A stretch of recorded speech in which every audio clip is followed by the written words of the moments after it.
Hello everyone, welcome to కథల సవ్వడి. ఈ వీడియోలో నేను ఒక అందమైన ముగ్గు వేస్తూ మీకు ఒక ఆసక్తికరమైన కథను షేర్ చేస్తున్నాను. ప్రేరణ విశ్వనాథ్ ఇచ్చిన నమ్మకం అనే టాపిక్ గురించి మాట్లాడుతూ ఉంటుంది. సిద్ధార్థ్ విశ్వనాథ్ తనను మాట్లాడమన్నప్పుడు కన్ఫ్యూజ్ అయ్యి ఏమీ మాట్లాడలేకపోతాడు. విశ్వనాథ్ సిద్ధు వాట్ హ్యాపెండ్ అంటూ టైమప్ అంటాడు. విశ్వనాథ్ ప్రేరణను చూసి క్లాప్స్ కొట్టి గుడ్ ప్రేరణ అంటాడు. నీ పరిధిలో నమ్మకం అనే టాపిక్ని చాలా బాగా కమ్యూనికేట్ చేశావు, వెల్ డన్ అంటాడు. ప్రేరణ థ్యాంక్ యూ సార్ అంటుంది. విశ్వనాథ్ సిద్ధార్థతో సిద్ధు రైటింగ్లో నువ్వు బాగా రాస్తే తను ఇప్పుడు బాగా చెప్పింది, సో ఇద్దరికీ కంగ్రాట్స్ అంటాడు. తను పర్సనల్గా రాసిన థీసిస్ ఇస్తున్నాను అని చెప్పి ప్రేరణ సిద్ధార్థని ప్రిపేర్ అవ్వమంటూ ఆ థీసిస్ ఇవ్వబోతాడు. సిద్ధార్థ్ కంటే ముందు ప్రేరణ ఆ థీసిస్ని తీసుకుంటుంది. విశ్వనాథ్ మళ్ళీ 2 డేస్లో ఒక టెస్ట్ ఉంటుంది, ఇక మీరు వెళ్ళొచ్చు అంటాడు. ప్రేరణ సిద్ధార్థ్ విశ్వనాథ్కి థ్యాంక్స్ చెప్పి వెళ్ళిపోతారు. ఇక రంజిత్ రూమ్లో ఏసీ రిపేర్ చేస్తూ ఉన్న మెకానిక్ ఐశ్వర్యతో రిపేర్ అయిపోయింది మేడం అంటాడు. ఐశ్వర్య అమ్మయ్య అనుకుంటూ బ్రతికించావు అంటుంది. ఇక ఈ రూమ్లో ఉండలేను పద అంటుంది ఐశ్వర్య. మెకానిక్ ఏమైంది మేడం అంటాడు. ఐశ్వర్య నీకెందుకయ్యా, నా చేతులు ఊరికే ఉండవు, ఏది ముట్టుకుంటానో ఏది పట్టుకుంటానో, దేన్ని తెరుస్తానో దేన్ని మూస్తానో అని ఒకటే టెన్షన్, నీకు అర్థం కాదు పద అంటూ మెకానిక్ని కిందికి తీసుకొస్తుంది ఐశ్వర్య. రంజిత్ ఫ్రిడ్జ్ రిపేర్ చేసావా అని మెకానిక్ని అడుగుతూ ఉంటే ఐశ్వర్య మర్చిపోయాడు అనుకుంటుంది. రంజిత్ ఎందుకంతా షాక్ అవుతున్నావు అని మెకానిక్ని అడుగుతాడు. మెకానిక్ నేను ఏసీ మెకానిక్ని సార్, ఏసీ రిపేర్ చేయడానికి వచ్చాను, చేశాను అంటాడు. రంజిత్ ఆలోచిస్తూ గుడ్ అంటాడు. ఎప్పుడు అలా అలర్ట్గా ఉండాలి అంటాడు. ఐశ్వర్య ఏం కవరింగో అనుకుంటుంది. రంజిత్ ఎవరు కన్ఫ్యూజ్ చేసినా కన్ఫ్యూజ్ అవ్వద్దు అంటాడు. మెకానిక్ అలాగే సార్ అంటూ డబ్బులు ఇస్తే నేను వెళ్ళిపోతాను అంటాడు. రంజిత్ మెకానిక్ని దగ్గరకు రమ్మని పిలిచి ఎంత అంటాడు. మెకానిక్ 2000 సార్ అంటూ ఉంటే రంజిత్ రోజుకి ఎంత తాగుతావు అని అడుగుతాడు. మెకానిక్ సార్ నేను తాగుతానని మీకు ఎలా తెలుసు అని అడుగుతాడు. రంజిత్ ఈ నెలలో నీకు కనీసం 2-3 సార్లైనా జ్వరం వచ్చుండాలి కదా అంటాడు. మెకానిక్ వచ్చింది సార్ అంటాడు. రంజిత్ నువ్వు పైకి పనిచేస్తున్నావు కానీ లోపల చాలా నీరసంగా ఉన్నావు కదూ అంటాడు. మెకానిక్ నిజమే సార్, తప్పక పనిచేస్తున్నాను అంటాడు. రంజిత్ కాళ్ళు చేతులు లాగుతుంటాయి, కళ్ళు తిరుగుతుంటాయి, తిన్నది అరగదు, పడుకుంటే నిద్ర రాదు అంటాడు. మెకానిక్ నిజం సార్, అచ్చం నాకు అలాగే ఉంది సార్, ఎలా చెప్పారు సార్ అని అడుగుతాడు. రంజిత్ నీ కళ్ళు చూసి అంటాడు. నీకు జాండీస్ వచ్చింది అంటూ ఉంటే మెకానిక్ అంటే అని అడుగుతాడు. రంజిత్ పచ్చ కామెర్లు అంటాడు. ముదిరాయి నీ లివర్ చెడిపోయింది, వెంటనే వెళ్ళి డాక్టర్ని చూపించుకొని టెస్టులు చేయించుకో, లేదంటే పోతావు అని చెప్పి మెకానిక్కి డబ్బులు ఇస్తాడు.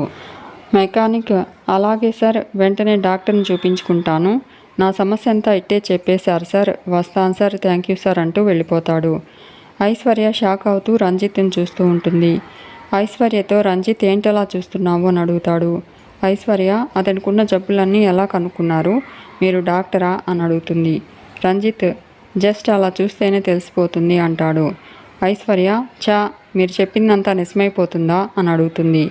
రంజిత్ టెస్టులు చేయించుకుంటే కదా తెలిసేది అంటాడు. ఐశ్వర్య అది కాదు మరి అతను అని అంటూ ఉంటే రంజిత్ సైలెన్స్ అంటూ సైగ చేస్తాడు. అదంతా తర్వాత గదిలో ఏది టచ్ చేయలేదు కదా అని ఐశ్వర్యని అడుగుతాడు. ఐశ్వర్య టచ్ చేయడమా, గదిలో ఉన్నంతసేపు ప్రశాంతంగా గాలి కూడా పీల్చుకోలేదు తెలుసా అంటుంది. రంజిత్ గుడ్, అదే మెయింటైన్ చెయ్యి అంటాడు. ఐశ్వర్య ఏంటి గాలి పీల్చుకోకుండా ఉండడమా అని అడుగుతుంది. రంజిత్ కాదు, టచ్ చేయకుండా ఉండడం అని చెప్పి తన రూమ్ లోపలికి వెళ్ళిపోతాడు. ఇక మినిస్టర్ జయరాం ఫోన్లో తన గురించి గొప్పలు చెప్పుకుంటూ ఉంటాడు. జయరాం పిఏ సార్ కాసేపట్లో గణ అంటూ గణేష్ గురించి చెప్పబోతూ ఉంటాడు. జయరాం పిఏని కోపడి ఫోన్ మాట్లాడి ఏంటి పిఏ నీ గోలా అని అడుగుతాడు. పిఏ అదే సార్, గణ మిమ్మల్ని కలవడానికి వస్తున్నాడు, మీతో ఏదో పనుందంట అని అంటూ ఉంటే అప్పుడే గణేష్ ఇంట్లోకి వస్తాడు. జయరాం వీడొకడు ట్రాఫిక్లో డ్యూటీ చేసుకోమంటే నా ఇంటికి సెంట్రీ డ్యూటీ చేస్తానంటాడు అని అంటూ ఉంటాడు. గణేష్ సార్ అని పిలుస్తాడు. జయరాం గణేష్ని చూసి ఏందయ్యా గణ రారా అంటూ ఏంటి ఇలా వచ్చావు అని అడుగుతాడు. గణేష్ ఒకసారి మీ దర్శనం చేసుకుందామని అంటాడు. జయరాం పెద్దగా నవ్వుతూ చేసుకున్నావుగా ఇక వెళ్ళు అంటాడు. గణేష్ ఊరికే దర్శనం చేసుకుని వెళ్ళిపోతే ఏం బాగుంటుంది అంటాడు. జయరామ్ కొంప తీసి కొబ్బరికాయ కొడతావా ఏంటి అంటూ పెద్దగా నవ్వుతూ ఉంటాడు. గణేష్ దేవుడు లాంటి వారు, కొబ్బరికాయ ఏం సరిపోతుంది సార్, దద్దోజనం నైవేద్యంగా పెడదామని వచ్చాను అంటాడు. జయరామ్ ఏంటయ్యో కొత్తగా మాట్లాడుతున్నావు, ఇక్కడ జయరామ్, ఇక్కడ కాకాలు పట్టడం కుదరదు పో అంటాడు. గణేష్ ఎంత కాకా పట్టినా మీలాంటి వాళ్ళు ఎప్పుడు పడితే అప్పుడు వరాలు ఇస్తారా, కరెక్ట్ టైంలో పిలిచి మరీ ఇస్తారు వరాలు అంటాడు. జయరామ్ నేనేమీ నిన్ను పిలవను కానీ అంటాడు. నా పిఏకి తెగ ఫోన్ చేసి నా అపాయింట్మెంట్ తీసుకున్నావంట, ఏంటి సంగతి అని అడుగుతాడు. గణేష్ కొంచెం కూర్చుని చెప్తాను సార్ అంటూ కూర్చోపోతూ ఉంటాడు. జయరామ్ నిలబడి కూడా చెప్పొచ్చు అంటాడు. గణేష్ జయరామ్ పిఏ వైపు చూస్తూ కొంచెం పర్సనల్ సార్ అంటాడు. జయరామ్ వీడు నా పర్సనల్లే చెప్పు అంటాడు. గణేష్ చాలా ఇంపార్టెంట్ మ్యాటర్ సార్ అంటూ ఉంటే జయరామ్ వ్యంగ్యంగా అంత ఇంపార్టెంట్ ఏంటో అంటాడు. గణేష్ మీరే చూస్తారుగా అంటాడు. జయరామ్ బయటకు వెళ్ళరా సార్ ఏదో చెప్తారంట అని తన పిఏను బయటకు పంపించి గణేష్తో నస పెట్టకుండా చెప్పు నాకు చాలా పనులున్నాయి అంటాడు. గణేష్ చెప్పేది కాదు సార్ మీరు కళ్ళారా చూసేది అంటూ తన ఫోన్లో ఉన్న వీడియో జయరామ్కి చూపెడతాడు. జయరామ్ చింతామణితో ఎందుకే ఇంత అందంగా పుట్టావు అంటూ చింతామణితో మాట్లాడుతూ ఉంటాడు జయరామ్. షాక్లో ఉన్న జయరామ్ని చూసి మినిస్టర్ గారు, హనుమంతుడు గారు అని గణేష్ పిలుస్తాడు. జయరామ్ వణికిపోతూ ఏంటయ్యా ఇది సినిమా కన్నా క్లారిటీగా ఉంది ఈ వీడియో, నీకు ఎక్కడ దొరికింది ఈ దరిద్రం అంటాడు. గణేష్ కూర్చుని చెప్పొచ్చా అని అడుగుతాడు. జయరామ్ కూర్చోవయ్యా బాబు ఎక్కడ దొరికింది అని అడుగుతాడు.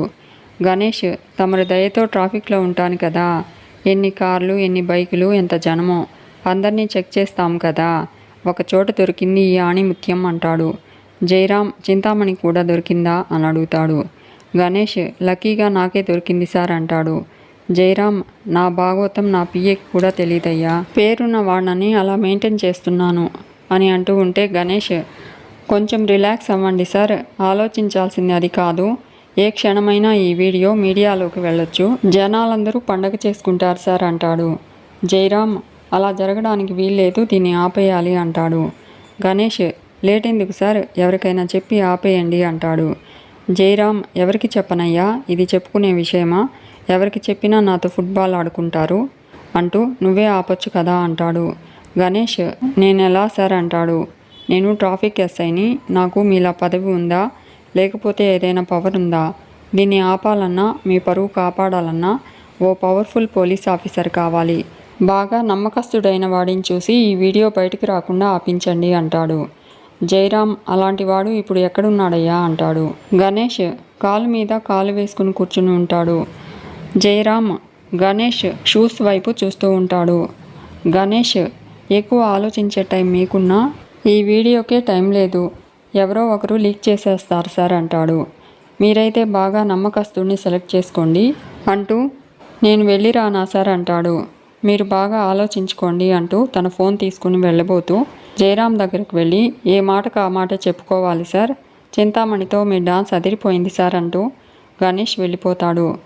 జయరామ్ ఇరిటేట్ అవుతూ ఏం చెప్తున్నాడు, ఇండైరెక్ట్గా వాడికి పవర్ కావాలని చెప్తున్నాడా, పవర్ ఉంటే నన్ను కాపాడుతానంటున్నాడా అనుకుంటూ ఆ వీడియో మాత్రం ఆపాలి, వీడిని మన దారికి తెచ్చుకోవాలి అనుకుంటూ చింతామణికి ఫోన్ చేస్తూ ఉంటాడు జయరామ్. ఇక ఏసీ మెకానిక్ రిపోర్ట్స్ తీసుకుని త్వరగా రండి సార్ అని అరుస్తూ రంజిత్ ఇంట్లోకి వస్తాడు. ఐశ్వర్య మెల్లిగా అంటూ సైగ చేస్తూ మెకానిక్ దగ్గరకు వస్తుంది. రంజిత్ కిందికి దిగి వచ్చి ఎందుకు అరుస్తావు, మెల్లిగా పిలవలేవా అంటూ కోపడతాడు. మెకానిక్ మీరు మామూలు కాదు సార్, డాక్టర్ల కన్నా గొప్పోళ్ళు, దేవుడు సార్ అంటాడు. రంజిత్ ఇంతకీ నువ్వెవరు అని అడుగుతాడు. మెకానిక్ ఏసీ మెకానిక్ని అంటాడు. రంజిత్ మా ఇంట్లో రిపేర్ చేసే ఏసీలు లేవు వెళ్ళు అంటాడు. మెకానిక్ తను ఉదయం వచ్చి ఏసీ రిపేర్ చేశాను అని చెప్పి తనలో ఉన్న రోగాలన్నీ చెప్పారు కదా సార్ అంటూ గుర్తు చేస్తాడు. టెస్టులు చేయించుకోమన్నారు కదా సార్ అంటూ ఉంటే రంజిత్ డాక్టర్ ఏమన్నారు అని అడుగుతాడు. మెకానిక్ మీరు చెప్పింది పొల్లుపోకుండా అదే చెప్పారు సార్, వెంటనే వైద్యం చేయించుకోకపోతే చేస్తామని కూడా చెప్పారు అంటాడు. ఐశ్వర్య మెకానిక్ మాటలు విని షాక్ అవుతుంది. రంజిత్ అయితే ట్రీట్మెంట్ చేయించుకో, ఇక్కడికి ఎందుకు వచ్చావు అంటాడు. మెకానిక్ వైద్యానికి 5 లక్షలు అవుతుందన్నారు సార్, నా గుండె ఆగిపోయినంత పనైంది సార్. పేదవాడిని, నాకు చావే గతి. ఏం చేయాలో తెలియక మీ దగ్గరకు వచ్చాను సార్. మీరే కాపాడాలి, మీకు దండం పెడతాను సార్ అంటాడు. రంజిత్, నేను కాదు, డాక్టర్లు కాపాడతారు అంటాడు. మెకానిక్, అంత డబ్బు నా దగ్గర లేదు సార్ అంటాడు. రంజిత్, అక్కర్లేదు అంటూ కోయంబత్తూర్ దగ్గర ఉన్న హాస్పిటల్ అడ్రస్ చెప్పి అక్కడికి వెళ్ళి ఈ రిపోర్ట్స్ చూపించు, అక్కడ ఫ్రీగా ట్రీట్మెంట్ చేస్తారు అంటాడు. మెకానిక్, అలాగే సార్, ఇప్పుడే వెళ్తాను. నారు పోసిన ఆ దేవుడే నీరు పోయడం అంటే ఇదే సార్ అంటూ రంజిత్ పాదాలకు నమస్కారం చేసి వైద్యం చేయించుకొని వచ్చి మిమ్మల్ని కలుస్తాను అంటూ మెకానిక్ వెళ్ళిపోతాడు. రంజిత్ తన రూమ్ లోపలికి వెళ్ళిపోతాడు. ఐశ్వర్య మెకానిక్ దగ్గరకు వెళ్ళి, అన్నా, నువ్వు నిజంగానే హాస్పిటల్కి వెళ్ళావా? ఇదంతా నిజమేనా అని అడుగుతుంది. మెకానిక్, అవునమ్మా అంటాడు. ఆ బాబుగారు నిజంగా దేవుడమ్మా అంటూ మెకానిక్ వెళ్ళిపోతాడు.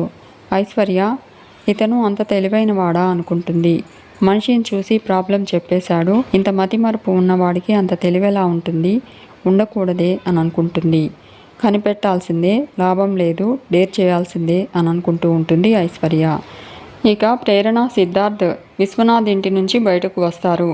ప్రేరణ సిద్ధార్థ్తో అడ్డమైన విషయాల మీద వాదించడం కాదు, ఇచ్చిన టాపిక్ మీద అనర్గళంగా మాట్లాడగలగాలి అంటుంది. సిద్ధార్థ్, మీరు గ్రేట్ అండి, మీరు అమ్మాయిలకు ఆదర్శం అండి, మీరు ఒక వర్గానికి ఇన్స్పిరేషన్ అండి అంటాడు. ప్రేరణ అదేంటి అని అడుగుతుంది. సిద్ధార్థ్, అంతే కదండి మరి అంటాడు. మనం చెయ్యని పని కూడా చేసినట్టు, తెలియని విషయాన్ని కూడా తెలిసినట్టు పోర్ట్రేట్ చేయడం ఎంతమందికి సాధ్యం చెప్పండి అంటాడు. ప్రేరణ కోపంగా, ఏం మాట్లాడుతున్నావు అంటుంది. సిద్ధార్థ్, తమరికి అవతలి వాళ్ళ మీద అనుమానం తప్ప నమ్మకం ఉండదు కదా, అలాంటిది నమ్మకం మీద అంతలా ఎలా నాట్యం చేశారా అని డౌటు అంటాడు. ప్రేరణ, నీకు చేత కాలేదని చెప్పలేక నా మీద పడి ఏడుస్తున్నావా అంటుంది. సిద్ధార్థ్, పడేంత అవసరం నాకు లేదులే అనుకుంటూ ఉంటే ప్రేరణ, అంటే ఏంటి నీ ఉద్దేశం అంటుంది. సిద్ధార్థ్, ఏం లేదమ్మా, విశ్వనాథ్ గారు ఇచ్చిన థీసిస్ నాకు ఇస్తే నేను చదివి ఇచ్చేస్తాను అంటాడు. ప్రేరణ, అసలు కుదరదు, విశ్వనాథ్ గారు నాకిచ్చారు అంటుంది. సిద్ధార్థ్, అదేం ఐస్ క్రీమ్ కాదమ్మా, నాకిచ్చారు నీకిచ్చారు అనడానికి థీసిస్ అంటాడు. అది ఇద్దరికీ అర్థమైందా అంటాడు. ప్రేరణ, అయినా సరే నేను ఇవ్వను అంటుంది. సిద్ధార్థ్, 2 డేస్లో ఎగ్జామ్ పెడతానన్నారు, నేను చదువుకోవద్దా అంటాడు. ప్రేరణ, అది నాకు అనవసరం అంటుంది. మొన్న నా దగ్గరున్న బుక్ నువ్వు తీసుకెళ్ళావు కదా, ఇప్పుడు నేను తీసుకెళ్తాను అంటుంది. సిద్ధార్థ్, అదేం కుదరదు, నాకు ఇవ్వాల్సిందే అంటాడు. ప్రేరణ, అరిస్తే బుక్ రాదమ్మా, ఆయాసం వస్తుంది అంటుంది. సిద్ధార్థ్, ఈరోజు నేను బుక్ తీసుకోకుండా నేను కదలేదే లేదు అంటాడు. ప్రేరణ, అయితే ఇక్కడే ఉండు అంటుంది. సిద్ధార్థ్, ప్రేరణ ఆ బుక్ కోసం గొడవ పడుతూ ఉంటే పరాంకుశం తన ఫోన్లో సెల్ఫీ వీడియోలో సిద్ధార్థ్ ప్రేరణల గొడవను చూపెడుతూ, హాయ్ ఫ్రెండ్స్, ఇది వీళ్ళ వరస, వీళ్ళెవరో తెలుసా, నేను చేస్తున్న లవ్ బర్డ్స్, ఆ రోజు నేను చెప్పాను ఫ్రెండ్స్ వీళ్ళు లవర్స్ అని అంటూ ఉంటే ప్రేరణ, సిద్ధార్థ్ పరాంకుశంని చూస్తారు. పరాంకుశం, మీరేమో విన్నారు కానీ వాళ్ళే ఒప్పుకోవట్లేదు, ఇంకా తిట్టుకుంటూనే ఉన్నారు ఫ్రెండ్స్, నేను గీసిన బొమ్మ కొనకుండా తప్పించుకుని తిరుగుతూనే ఉన్నారు ఫ్రెండ్స్, కొంచెం మీరైనా చెప్పండి ఫ్రెండ్స్, వీళ్ళు లవర్స్ కదా, ఫ్రెండ్స్ కాదు కదా అని అంటూ ఉంటాడు పరాంకుశం. మీకు ఈ వీడియో నచ్చితే లైక్ చేయండి, షేర్ చేయండి, తప్పకుండా సబ్స్క్రైబ్ చేసుకోండి. Thanks for watching.